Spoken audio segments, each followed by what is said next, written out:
En Cielos Abiertos, turadio.com, compartimos la palabra de Dios desde el auditorio de la Iglesia Pan de Vida para tu Corazón, con el pastor Dani Aguillón. Porque la palabra de Dios es viva y eficaz, y más cortante que toda espada de dos filos, y penetra hasta partir el alma y el espíritu, las coyunturas y los tuétanos, y discierne los pensamientos y las intenciones del corazón.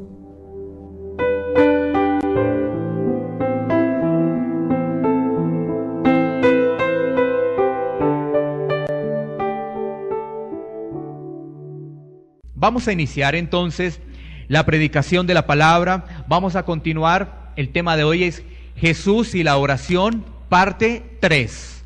Jesús y la oración, parte 3, en el marco del Sermón del Monte. Y les quiero pedir el favor de que busquen en sus Biblias el Evangelio de Mateo en el capítulo 6, versículos 9 al 13.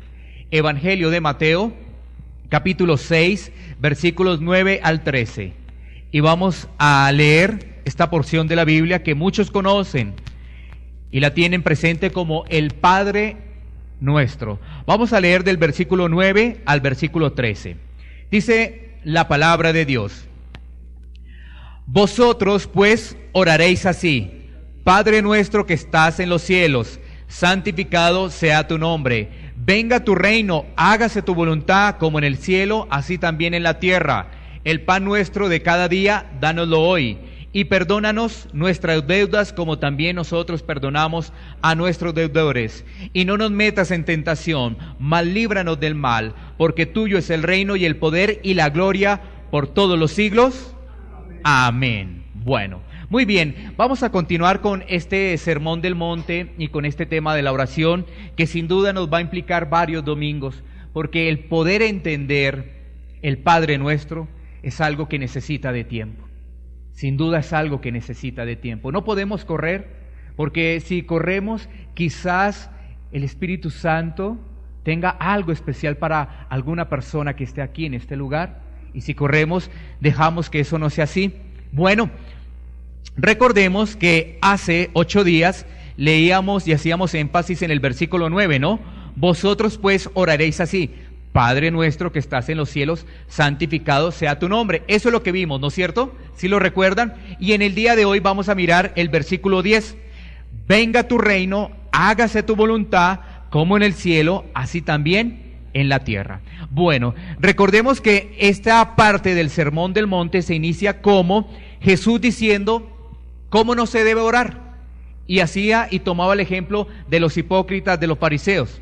Pero después llega al momento crucial donde dice: y vosotros oraréis así. Es decir, a todos los que reconocemos a Jesucristo como nuestro Señor y como suficiente Salvador. Y entonces llegamos a este tema: venga tu reino. Inclusive, si tú te das cuenta, la versión Reina Valera dice ahí: venga tu reino, y hace un punto.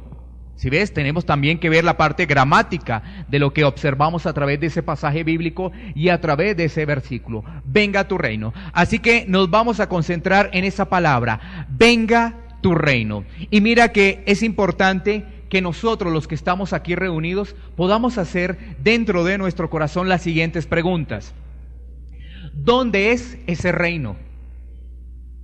¿Cuándo es ese reino? ¿Cómo es ese reino? ¿En qué consiste ese reino? ¿Es para el presente ese reino? ¿Es para el futuro ese reino?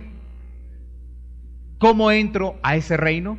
Mira que son preguntas muy válidas que tenemos que hacernos. Yo quiero repetírtelas para que tú las tengas muy pero muy presentes, porque cuando dice venga tu reino, ¿qué significa eso? ¿Dónde es ese reino? ¿Dónde es? ¿Cuándo es ese reino? ¿Cómo es ese reino? Estas son como las preguntas que le enseñan a uno en la clase de periodismo. ¿Dónde, cómo, cuándo, por qué? Algo parecido. ¿En qué consiste ese reino? ¿Es para el presente o es para el futuro ese reino? ¿Y cómo se entra a ese reino? Se está hablando de un reino, ¿no? Y si se habla de un reino es porque debe haber un reino, ¿no es cierto? Debe haber un rey. Bueno, entonces vamos a ir a la palabra de Dios, vamos a ir a Primera de Crónicas 29:11. Primera de Crónicas 29:11. Busquémoslo ahí en nuestras Biblias y tengamos todos esos versículos bíblicos anotados para que cuando lleguemos a casa sigamos meditando en la palabra de Dios. Primera de Crónicas 29:11. Dice la palabra de Dios: Tuya es, Jehová, la magnificencia y el poder, la gloria, la victoria y el honor, porque todas las cosas que están en los cielos y en la tierra son tuyas. Tuyo, oh Jehová, es el reino, y tú eres excelso sobre todos. Este pasaje nos está hablando que ahí todavía estaba David y estaba para entregar el reino a Salomón. Y es un pasaje muy hermoso, inclusive habla de la dádiva, del dar, una cosa impresionante. Pero aquí nos concentramos, es que dice, tuyo, oh Jehová, es el reino. Hay un reino de Dios, hay un reino de Dios. Y tenemos que irnos a los evangelios, tenemos que irnos al Nuevo Testamento.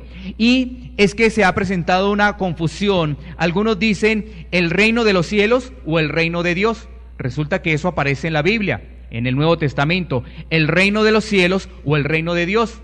Miremos que la frase de el reino de Dios aparece 4 veces en Mateo, 14 veces en Marcos, 32 veces en Lucas, 2 en Juan, 6 en Hechos, 8 en las cartas paulinas y 1 en Apocalipsis. La frase de el reino de Dios aparece bastante, ¿no? En el Nuevo Testamento, bastante. Pero fíjense que la palabra, el reino de Dios, el reino de los cielos, perdón, aparece 33 veces en Mateo. El reino de los cielos aparece 33 veces en Mateo. Mira la diferencia, tenemos que entender lo siguiente: reino de los cielos y reino de Dios. Están los evangelios, pero ¿por qué esa diferencia de que en Mateo aparece tantas veces el reino de los cielos y no el reino de Dios? Tenemos que comprender que Mateo, el evangelio de Mateo, fue dirigido específicamente a la comunidad o a los judíos. Por eso ellos nombran el reino de los cielos, para evitar profanar el nombre de Dios. Profanar el nombre de Dios, porque el nombre de Dios para los judíos es innombrable prácticamente, ¿no? Entonces ellos prefieren nombrar y decir el reino de los cielos. Por eso aparece varias veces. El evangelio según San Marcos es dirigido a los romanos. El evangelio según San Lucas es dirigido a los griegos o los gentiles, y el evangelio de Juan es un evangelio universal. Eso lo tenemos que entender para comprender los mensajes bíblicos. Si no nos enseñan eso, sin duda nos vamos a perder. Y cuando no nos enseñan las cosas como debe ser, vamos a quedarnos como unos bebés espirituales, no crecemos. Pero cuando nos hablan de esto, de la palabra de Dios, pues por supuesto vamos a crecer. Así que teniendo eso bien claro, ¿no es cierto?, que cada uno de los evangelios va dirigido a una comunidad como tal específica, pues nos vamos a concentrar en algunos pasajes de Mateo específicamente. Mateo 3:2. Mateo 3:2. Vámonos a Mateo 3:2. El reino de Dios o el reino de los cielos, en los contextos que vamos a estudiar, hacen referencia a lo mismo. Hacen referencia a lo mismo. El reino de Dios y el reino de los cielos hacen referencia a lo mismo. Mira lo que dice Mateo 3:2. Y diciendo, arrepentíos porque el reino de los cielos se ha acercado. Arrepentíos. ¿Quién estará hablando ahí? ¿Quién cree que está hablando ahí? ¿Juan? Eso es de Juan el Bautista, ¿no es cierto? ¿No es cierto? Juan el Bautista. Entonces, ¿cómo inicia Juan el Bautista a hablarle a las personas? Mire, arrepentíos, porque el reino de los cielos se ha acercado.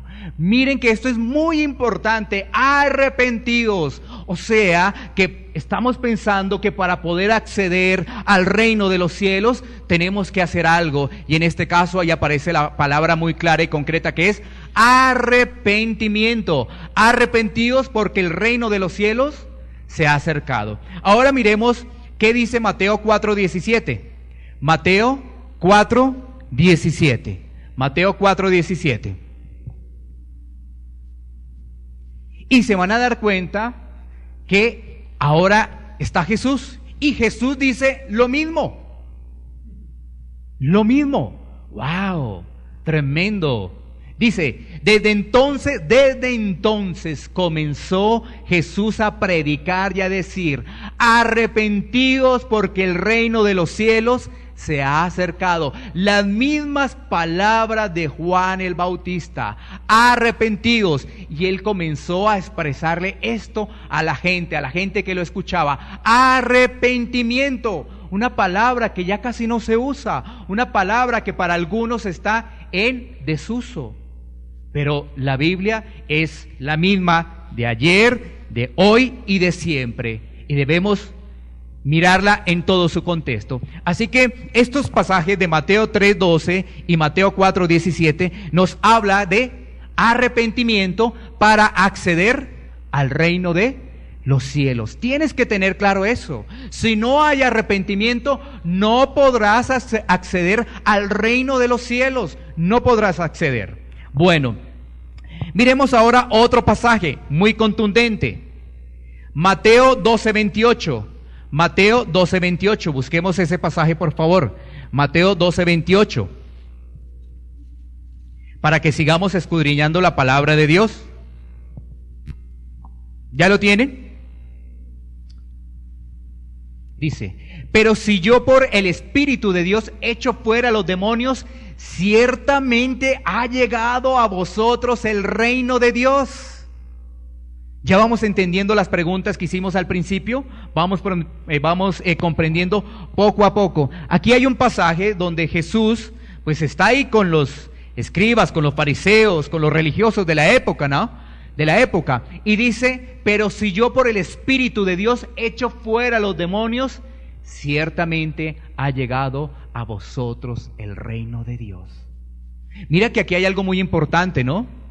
Dice que Él echa los espíritus por el poder de Dios, por el poder del Espíritu de Dios. O sea que esto no es una persona como tal, ¿no? Una persona como tal que yo hago las cosas por mi poder. No, es el poder de Dios el que actúa en esa persona que tiene el Espíritu de Dios. Que tiene el Espíritu de Dios. Y dice ahí: si Jesús hace eso por el poder del Espíritu de Dios, ciertamente ha llegado a vosotros el reino de Dios. Ciertamente ha llegado a vosotros el reino de Dios. Y miremos ahora Lucas 17:21. Lucas 17:21.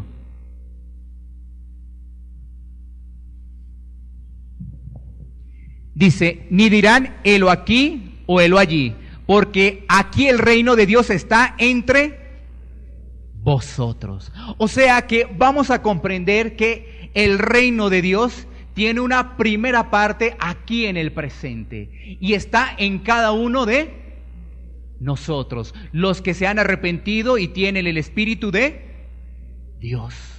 Hay una parte, porque vamos a hablar que hay una consumación del reino también en el futuro. Esto es algo paradójico, ¿no? El reino, porque uno dice: ¿cómo así? O sea, estamos acá, pero no es completo. Hay que entenderlo, ¿no? Hay que comprenderlo. Estamos en un proceso de un reino que se va a consumar precisamente al final. El reino completo, ¿no? Hay que entenderlo bajo esas características. ¿Por qué? Porque vamos a mirar estos siguientes pasajes. Entonces, tenemos que entender que el reino de Dios está presente en cada uno de nosotros, por medio del Espíritu Santo de Dios.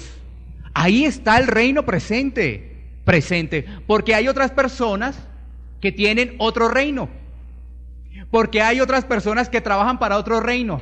¿Cuántos sabían, los que están acá, que hay también otro reino? Y es el reino de las tinieblas. Efectivamente. Bueno. O sea que hay dos reinos, ¿no? Bueno. Miremos lo que nos dice efectivamente Mateo 11, versículo 12. Mateo 11, versículo 12, para poder explicar lo que les acabé de decir, que hay dos reinos. ¿De dónde saqué eso? Bueno, miremos la palabra de Dios. desde los días de Juan el Bautista hasta ahora, el reino de los cielos sufre violencia y los violentos lo arrebatan. ¿Por qué se está presentando eso? Porque tenemos un reino de Dios y un reino de las tinieblas. Por eso está sucediendo eso, ¿no? El reino de los cielos está sufriendo esa violencia. Claro que sí, porque de alguna forma es la lucha entre el bien y el mal. Entre el bien y el mal. Y para poderles explicar mucho más esto, miremos allí más adelantico en Mateo 13:36. Quiero explicarles un poco más de esta parábola del trigo y la cizaña. ¿La conocen? La parábola del trigo y la cizaña. Jesucristo, muchas veces Él explicó Él mismo las parábolas. Recordemos, por ejemplo, que en Mateo 13:24 habla de esa parábola, pero después, ahí en el versículo 36, la explica. Y entonces, por ejemplo, dice: entonces, despedida la gente, entró Jesús en la casa, y acercándose a Él sus discípulos le dijeron: explícanos la parábola de la cizaña y el campo. Leamos el versículo 37.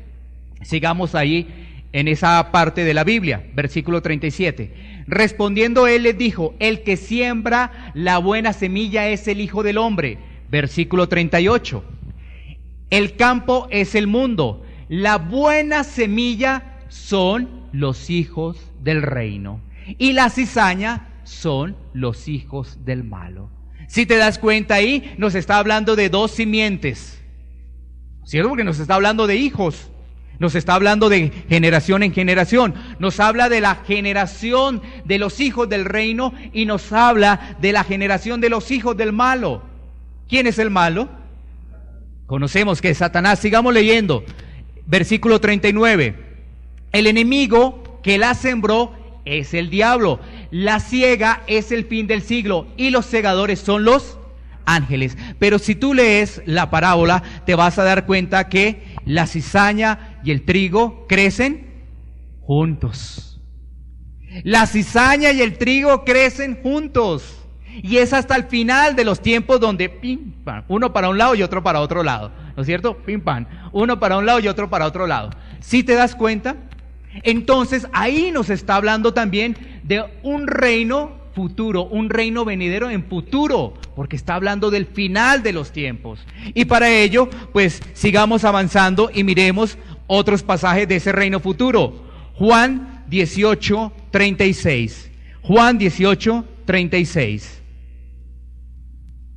Dice la palabra de Dios: respondiendo Jesús: mi reino no es de este mundo. Si mi reino fuera de este mundo, mis servidores pelearían para que yo no fuera entregado a los judíos, pero mi reino no es de aquí. Él hace una clara alusión de que el reino, el establecimiento, el sistema pertenece a Satanás. Y él no tiene nada que ver con Satanás. Aquí se está refiriendo al sistema del mundo.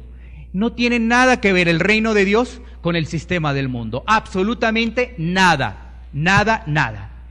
Ahí precisamente lo tenemos muy claro, ¿no? Porque él hace referencia: mi reino no es de este mundo. Miremos otro pasaje que nos ayuda también a entender eso. Marcos 14:25. Marcos 14:25. Dice: de cierto os digo que no beberé más del fruto de la vid hasta aquel día en que lo beba nuevo en el reino de Dios. Si ves, está hablando de el futuro, de lo que va a suceder.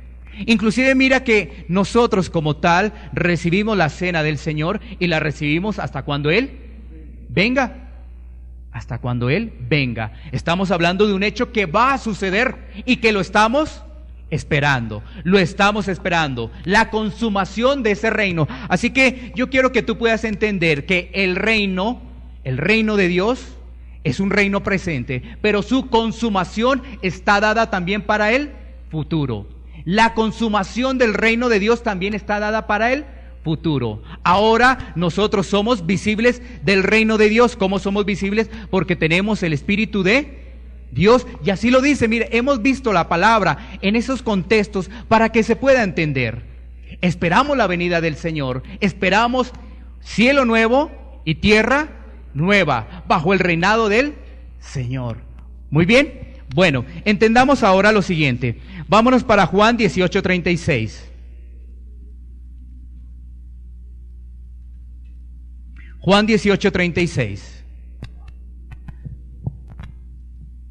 Ese ya lo habíamos visto, ¿no es cierto? Sí, ya lo habíamos, discúlpeme. Entonces vámonos a 1 Tesalonicenses 5:5. 1 Tesalonicenses 5:5. Para poder entender esto. Es que todos los que estamos acá, antes pertenecíamos al otro reino. Dice la palabra de Dios: porque todos vosotros sois hijos de luz e hijos del día. No somos de la noche ni de las tinieblas. Mira que hay algo muy importante. Porque todos vosotros sois hijos de luz e hijos del día. No somos de la noche ni de las tinieblas. Ahora, el querer estar en ese reino tiene unas consideraciones muy especiales. Si tú quieres ser el primero, tienes que ser el último en la fila. Aquí empezamos. Si tú quieres ser el primero, tienes que ser el último. Si quieres ganar tu vida, debes perderla. Si no, no estás en el reino. Aquí comienzan realmente las cosas como son, porque cuando uno dice, el reino, sí, qué alegría, yo estoy en el reino, soy hijo de luz e hijo del día, no tenemos nada que ver con la noche, no tenemos nada que ver con las tinieblas, pero ser partícipe del reino tiene unas características especiales. Tú recuerdas, por ejemplo, en Mateo 4, donde observamos y podemos leer el tema de Jesús y la tentación, Jesús en el desierto. ¿Tú recuerdas ese pasaje donde el enemigo le dice básicamente a Jesús? Miremoslo rápidamente. Vámonos a Mateo 4, para que podamos entender esto mucho mejor, donde habla de la tentación de Jesús. Dice Mateo 4:8. Aquí vamos a entender muy bien lo del reino de las tinieblas. Otra vez le llevó el diablo a un monte muy alto y le mostró todos los reinos del mundo y la gloria de ellos. Versículo 9. Y le dijo: todo esto te daré si postrado me adorares.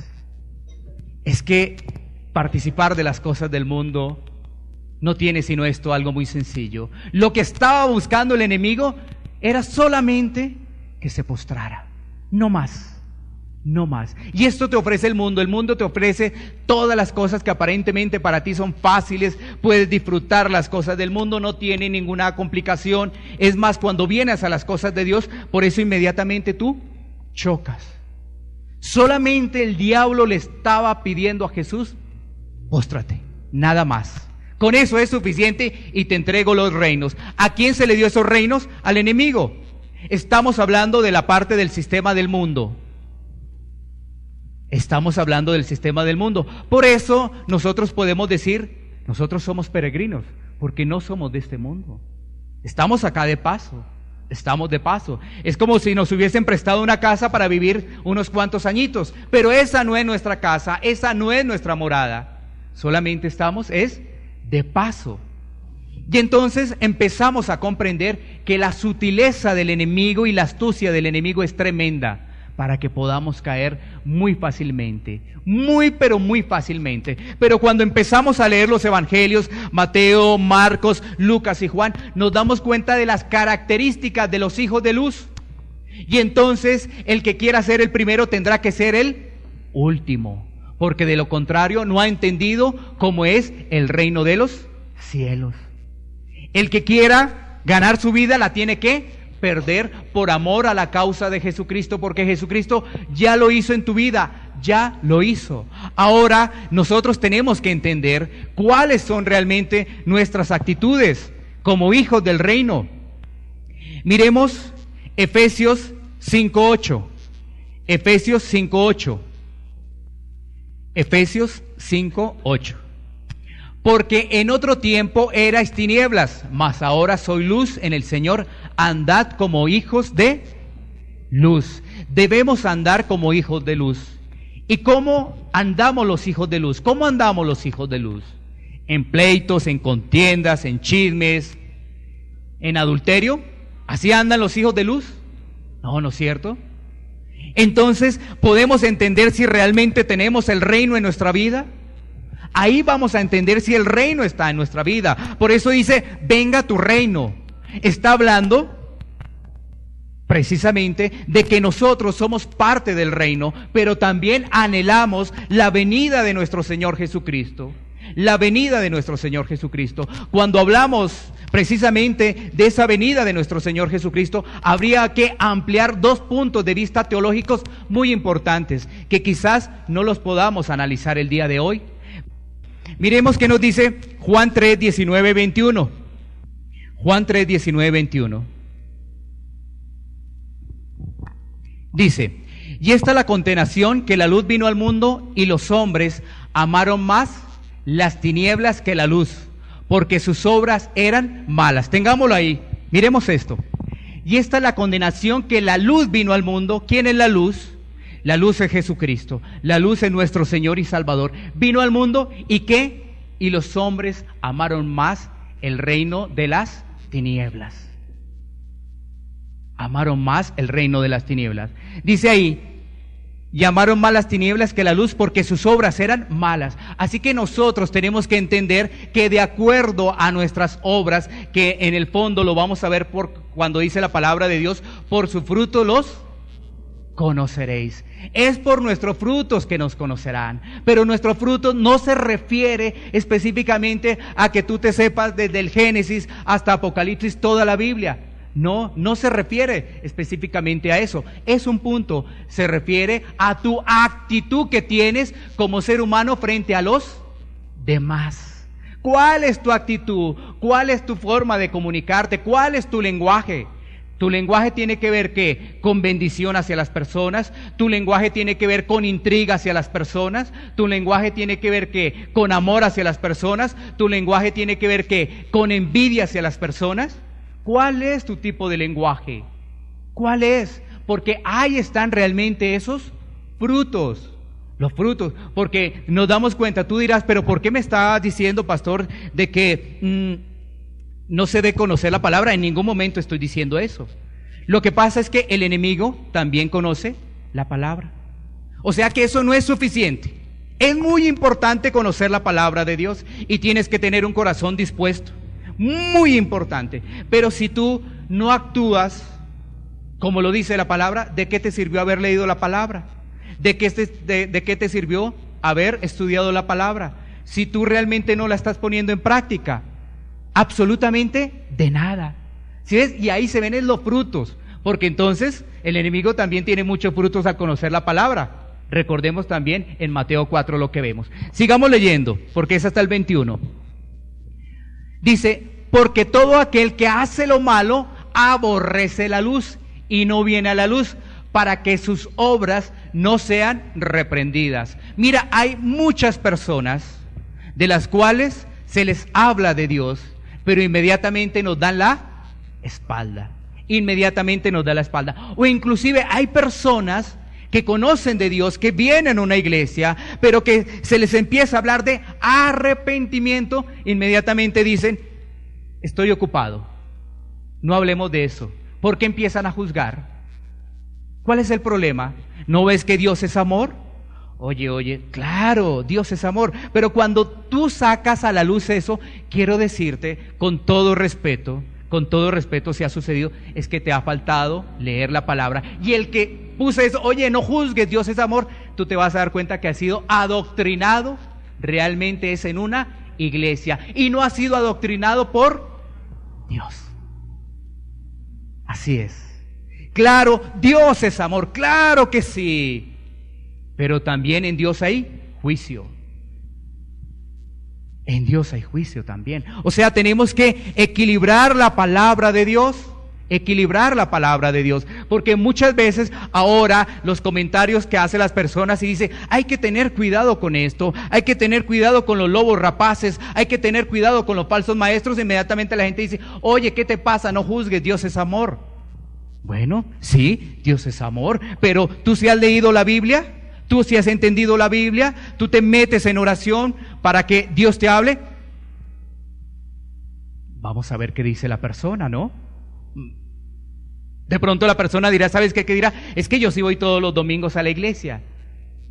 Pero eso no identifica que una persona sea creyente o no. Esa persona está haciendo algo que dice la palabra. No nos dejemos de congregar como algunos tienen por costumbre, pero eso no identifica realmente si esa es una persona creyente o no, si esa es una persona que realmente se ha arrepentido. Miremos el versículo 21.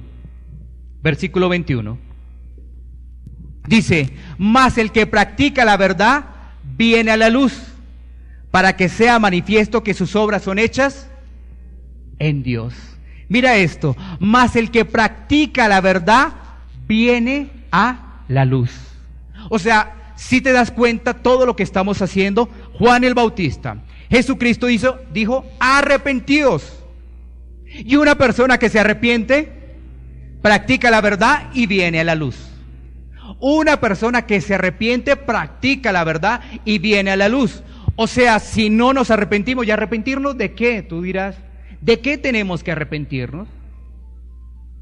Bueno, ¿sabes qué? Sé que el Señor habla a tus vidas y tú sabes de qué tenemos que arrepentirnos. ¿No es cierto? El Señor habla a nuestras vidas por medio de la palabra. No estarás esperando que el pastor te diga, no, es que tienes que arrepentirte de esto, de esto, y de esto, y de esto, y de esto, y de esto. No. Mira que Jesucristo y Juan el Bautista dijeron, arrepentidos. ¿De qué? Bueno, vamos a ver, unos eran muy religiosos, otros tenían unas características que realmente blasfemaban el nombre de Dios, otros tenían un corazón orgulloso, soberbio, tanto el listado que aparece ahí, que lo vemos como algo general, porque realmente tenían que arrepentirse. Y cuando nos arrepentimos, venimos a la luz, y entonces nuestras obras empiezan a cambiar. Ya no son las obras del diablo, ya no son las obras del enemigo, ahora son las obras de Dios en nuestras vidas. Por eso debemos entender que el reino está con nosotros. El reino está con nosotros, pero no con las personas que no obedecen la palabra, porque esos son mal ejemplo y piedra de tropiezo para los otros. Eso sí es delicado, eso sí es grave. Tú que dices ser cristiano y haces otra cosa, eso sí es grave. Porque sabes que eso es piedra de tropiezo para los demás. Entonces por eso las personas dicen, a mí no me interesa ser cristiano, porque mire la persona cómo tiene una doble vida, tiene una doble forma de comunicarse con los demás. Si ves, aquí habla de que si tú estás con el Señor, las obras son de luz. Por eso también vimos en el Sermón del Monte, ¿no es cierto?, que nosotros somos la luz y la sal del mundo. La luz y la sal del mundo. Ahora, para ir entrando a una parte final, quiero que vayamos nuevamente a Mateo 5 y entendamos un poquitico, por ejemplo, esta parte de Mateo 5:3. Vamos a mirar allí donde nos habla del tema del reino. Mateo 5:3, donde dice, bienaventurados los pobres en espíritu, porque de ellos es el reino de los cielos. ¿Lo tienen?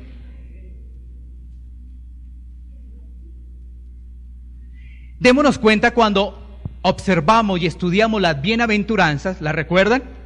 Hace poco estudiamos las bienaventuranzas. Mira que el versículo 3 de Mateo 5 dice, bienaventurados los pobres en espíritu, porque de ellos es el reino de los cielos. Para ser pobre en espíritu, tenemos que arrepentirnos. ¿Por qué? Porque pobre en espíritu es una persona que está en una condición no de extrema pobreza, sino que está en una condición que dice, necesito de Dios. Necesito de Dios. Eso es ser pobre en espíritu. Necesito de Dios, porque lo que tengo, todo eso es basura, todo eso es vacío. No lo quiero, yo quiero es lo de Dios. Eso es pobres en espíritu. Pero para que tú tengas esa condición, te tienes que arrepentir. Arrepentimiento, cambiar tu forma de pensar. Arrepentimiento. O sea, si nosotros no nos arrepentimos, no podemos decir que ha llegado el reino de los cielos a nuestra vida. No lo podemos decir. Si lo decimos, realmente estamos en contravía de la palabra de Dios. Estamos desviados de la palabra de Dios. Y mira que ahí en Mateo 5, también en el versículo 10 dice: bienaventurados los que padecen persecución por causa de la justicia, porque de ellos es el reino de los cielos. Ahí entendemos algo también muy importante, ¿no es cierto? Bienaventurados los que padecen persecución por causa de la justicia. Es decir, que el sistema del mundo nos persigue. O sea que si nos queremos acomodar al mundo, perdemos la batalla. Tenemos que entender que estamos en una batalla, y esa batalla es de orden espiritual. Tenemos que entenderlo. Y entonces, si nuestro comportamiento no es conforme a los lineamientos bíblicos, estamos perdiendo la batalla. Si nos acomodamos a los estamentos del mundo, estamos perdiendo la batalla. Si queremos agradar al mundo, estamos perdiendo la batalla. Si queremos serle simpáticos al mundo, estamos perdiendo la batalla. Por eso ahí viene el mensaje. Por eso nos damos cuenta que hoy en día en las congregaciones, en las iglesias, se hace que la gente sea un poco más amiga del mundo para que no sienta ese desprendimiento. Un poquitico más amigos del mundo, ahí suavecito, ¿no? Un poquito de lejitos, miremoslo de lejos del mundo, pero todo bien, ¿no? Todo bien. Y ese no es el mensaje de la Biblia.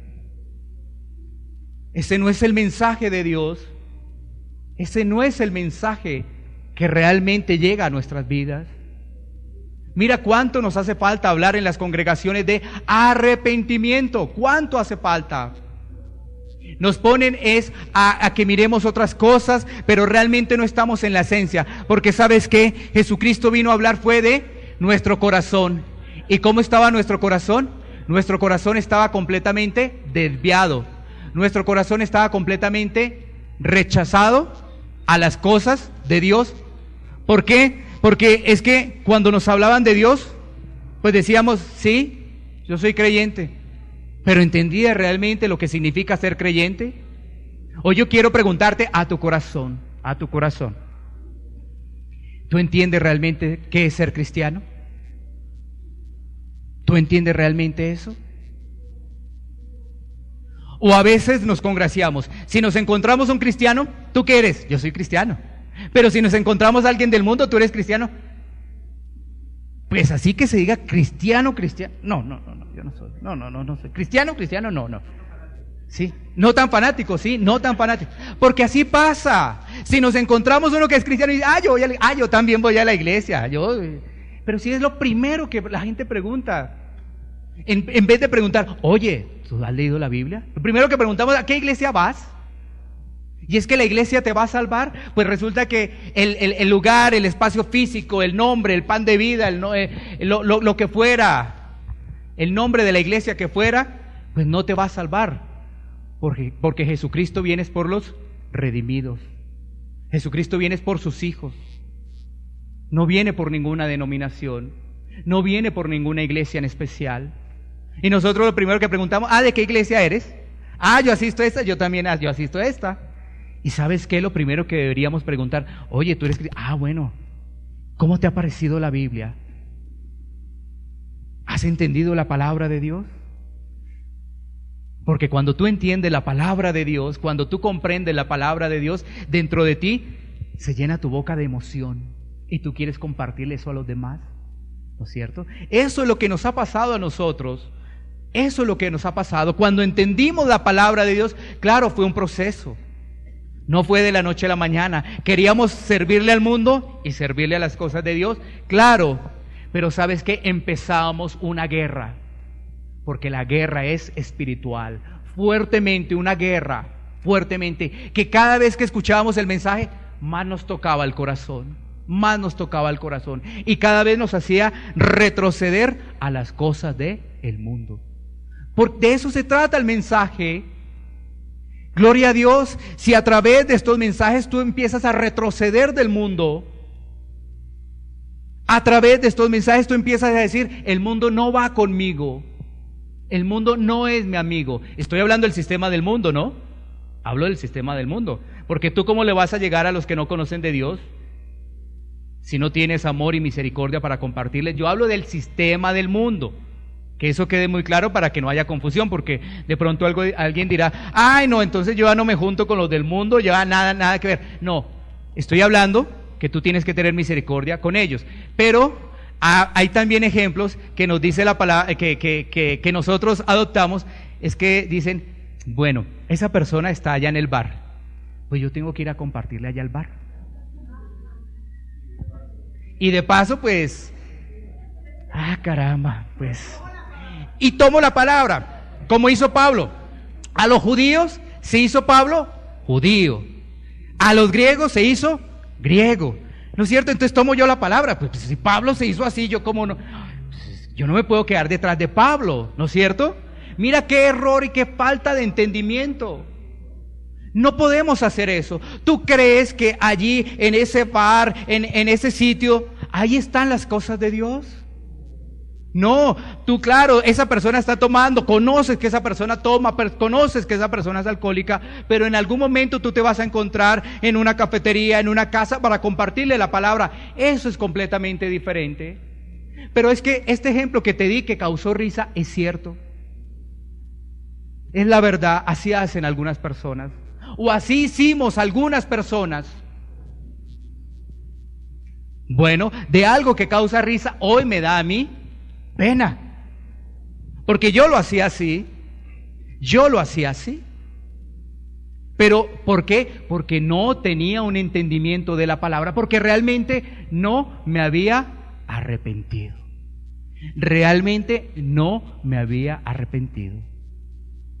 Entonces, dice la palabra, padecer persecución por causa de la justicia, padecer persecución por causa de Jesucristo. Esa justicia que aparece ahí, recuerden cuando vimos el tema de las bienaventuranzas, se refiere a Jesucristo, a nuestro Señor y Salvador. O sea, por hablar de Él vamos a tener persecución. De hecho, en un país laico, en un país libre, yo creo que tú y yo ya hemos tenido persecución, ¿no es cierto? Ahora, si tú no has tenido persecución, ¿sabes qué? Dile al Señor que tengas persecución, porque si no, no estás caminando como debe ser. Sí. Esto es duro, ¿no? Por eso digo, es que si no entramos al reino de Dios como debe ser, pues no vamos a estar en el reino de Dios si no estamos en el reino de las tinieblas. Entonces yo sé que aquí algunas personas efectivamente por alguna circunstancia, algún comentario, alguna cosa, ya han tenido persecución. Y eso que estábamos en un país libre. ¿Qué será que estuviéramos en un país con restricciones? Hemos tenido persecución, miremoslo de varias formas.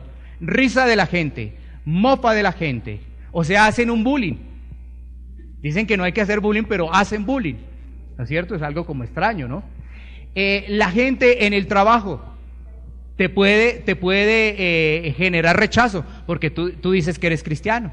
Ahora, tú escribes algún comentario en tus redes, ahí puedes tener también un tipo de persecución. Pero esto, obviamente, lo dice la palabra de Dios, que vamos a tener persecución. Y entonces, ¿qué hacemos? ¿Salimos corriendo?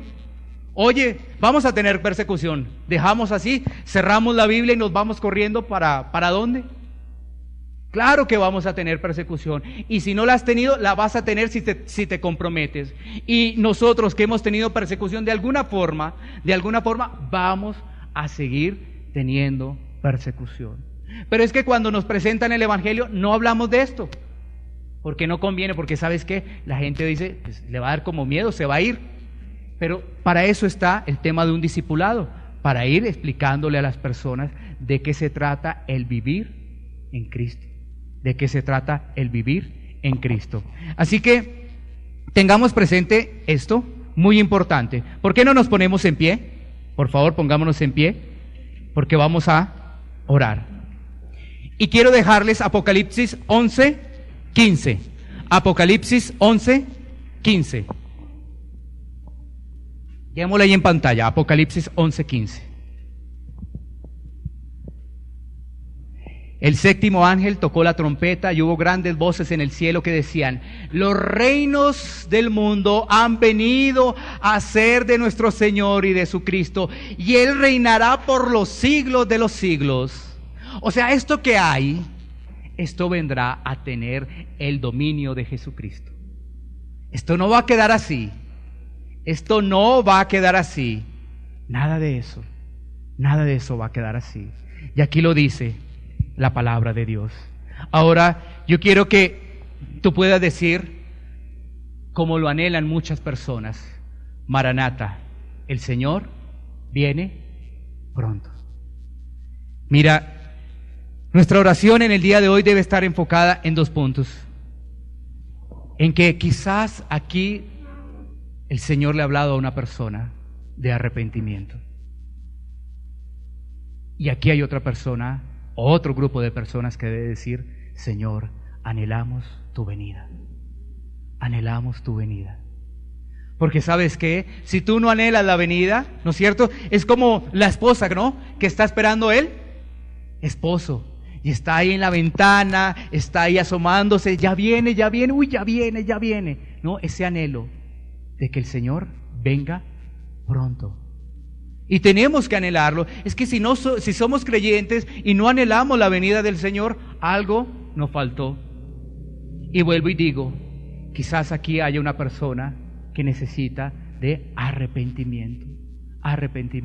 Así que yo quiero pedirte que por favor tú te dispongas para poder orar, pedirle al Señor de todo corazón, porque el Señor ha hablado a nuestras vidas, el Señor nos ha dado la palabra, y mira, y hemos entendido cosas muy importantes. El reino está en nosotros, claro, porque somos la iglesia de nuestro Señor Jesucristo, pero la consumación del reino vendrá pronto. Y anhelamos esa consumación del reino, donde nos dice la Escritura que allá no habrá llanto ni dolor. Así nos dice la Escritura. Pero también nos dice cómo empezó Juan el Bautista en Mateo, cómo empezó Jesucristo el ministerio, diciendo: arrepentidos, porque el reino de los cielos se ha acercado. Dispón tu corazón para poder orar. Iglesia Pan de Vida para tu Corazón, Barrio Castilla, en Bogotá, Colombia. Calle Octava bis A, número 7735, segundo piso. Sitio web www.pandevidaparatucorazon.com. Porque la palabra de Dios es viva y eficaz, y más cortante que toda espada de 2 filos, y penetra hasta partir el alma y el espíritu, las coyunturas y los tuétanos, y discierne los pensamientos y las intenciones del corazón.